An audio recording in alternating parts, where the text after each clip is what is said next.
కొన్ని విషయాల గురించి చెప్దాం అనుకుంటున్నాను. ఒకటి, పోయిన వారం మనకందరికీ తెలిసింది వైఎస్ జగన్మోహన్ రెడ్డి గారి మీద ఒక రాయి విసిరారు. ఎవరో పిల్లోడు న్యూస్ పేపర్ రిపోర్ట్స్ ప్రకారం డబ్బులు ఇవ్వలేదంట, కోపంతో రాయి విసిరాడంట. ఆ పిల్లోని మీద హత్యాయత్నం కేసు పెట్టారు. నాన్ బెయిలబుల్ వారెంట్ కింద జైల్లో పెట్టారు. సరే, రూల్స్ ప్రకారం కరెక్టే అయి ఉండొచ్చు. ఇక్కడ పులివెందుల్లో జరిగే దాని గురించి పోల్చి చూద్దాం. మొన్న మురార్చింతలు అనే ఊరిలో ఒక వృద్ధుల ఇంటికి వెళ్ళి ఆ ఇంట్లో ఉండే ఆడవాళ్ళను దౌర్జన్యంగా చితకబాది, కాళ్ళతో కట్టెతో చితకబాది కొట్టారు. చచ్చెలా కొడుతున్నారు. అది ప్లాన్ చేసుకొని కొంతమంది దుండగులు పోయి కొట్టారు. ఈ కేసు మాత్రం బెయిలబుల్ కేసు కింద పెట్టారు. ఆ కొట్టిన వాళ్ళు మళ్ళీ తిరుగుతున్నారు ఊర్లో. ఇది ఎక్కడ న్యాయం? కావాలని గొడవ చేసుకునే దానికి పోయి చితకబాదితే అది బెయిలబుల్ కేసు అవుతుంది. నేను అడుగుతున్నాను, ఇది న్యాయమా? నాకు తెలియదు, నాకు రూల్స్ తెలియదు, నాకు ఇది కనిపిస్తుంది. నేను మిమ్మల్ని ప్రశ్నిస్తున్నాను.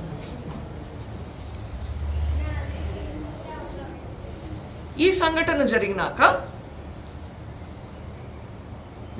మొన్న మీకు ప్రెస్ ద్వారా చెప్పాను, ఇట్లా మురార్చింతలో ఒక సంఘటన జరిగింది అని.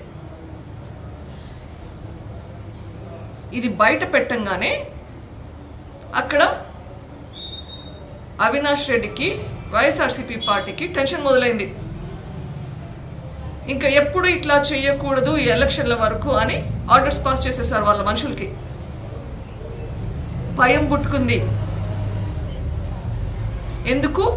మనము మన గొంతు విప్పి అరుస్తున్నాము, చెప్తున్నాము ఇట్లా అన్యాయం జరిగింది అని. మళ్ళీ ఇట్లాంటి జరగకుండా ఉండాలని జాగ్రత్త పడుతున్నారు. అదే కదా మనకు కావాల్సింది. మన ప్రదేశంలో ఇట్లాంటి గొడవలు జరగకూడదు. మంచిది, భయపడుతున్నారు, ఇట్లాంటివి జరగకూడదు. I welcome that decision. Now ఇప్పుడు నేను మీకు అందరికీ చెప్పేది, ఇది మంచి శుభవార్త మనకి. ఇప్పుడు ఇట్లా అరాచకాలు చేయడానికి భయపడతారు. దయచేసి బయటకు వచ్చి మీకున్న విషయాలు, మీకున్న ప్రాబ్లమ్స్ అన్ని బయట పెట్టండి. ఎక్కడెక్కడ గొడవ చేస్తున్నారో బయట పెట్టండి. మనకి న్యాయం జరగాలంటే మనం పోరాడగలిగే శక్తి ఉండాలి మనకి. ఇప్పుడు వివేకానంద రెడ్డి గారికి అన్యాయం జరిగిందని నేను పోరాడుతున్నాను. ఎందుకంటే మళ్ళీ ఇటువంటి సంఘటనలు జరగకూడదు ఇక్కడ అని చెప్పి. మీకందరికీ వివేకానంద రెడ్డి మీద మమకారం ఉంది, అభిమానం ఉంది, అది స్పష్టంగా కనిపిస్తుంది. ధైర్యం తెచ్చుకొని బయటికి రండి.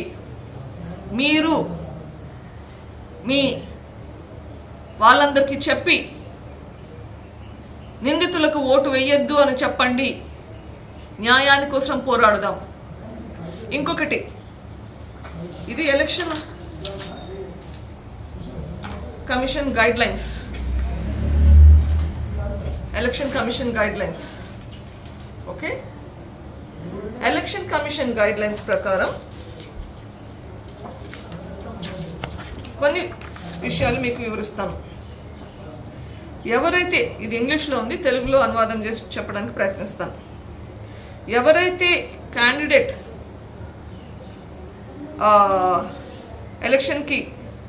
ఎలక్షన్లో పోటీ చేయాలని కంటెస్ట్ చేస్తారో వాళ్ళకి కొన్ని రూల్స్ ఉన్నాయి.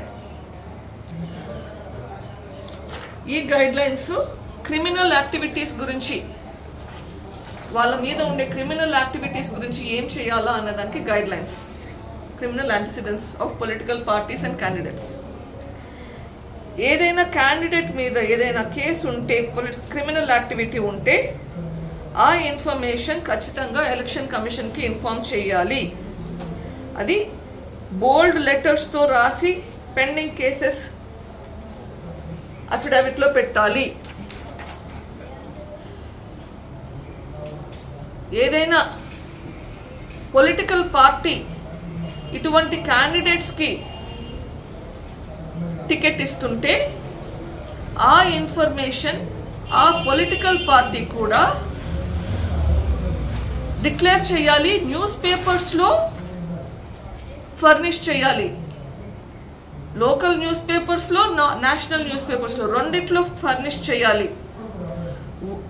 They say the candidate as well as the concerned political party shall issue a declaration in the widely circulated newspapers in the locality about the antecedents of the candidate and also give wide publicity in electronic media. When we say wide publicity, we mean that the same shall be done at least thrice after filing the nomination papers. So kanisa 3 సార్లు news పేపర్లలో publicity వచ్చేలా candidate తరపున party ఎవరున్నారో వాళ్ళు ఈ information 3 సార్లు news పేపర్లో publish చేయాలి.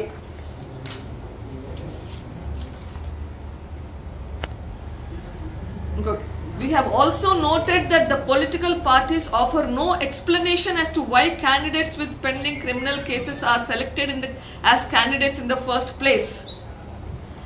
ఏదైతే పొలిటికల్ పార్టీ ఉందో అవి వాళ్ళు ఎందుకు క్రిమినల్ యాక్టివిటీస్ ఉన్న క్యాండిడేట్స్ ని సెలెక్ట్ చేస్తున్నారు ఎక్స్ప్లెనేషన్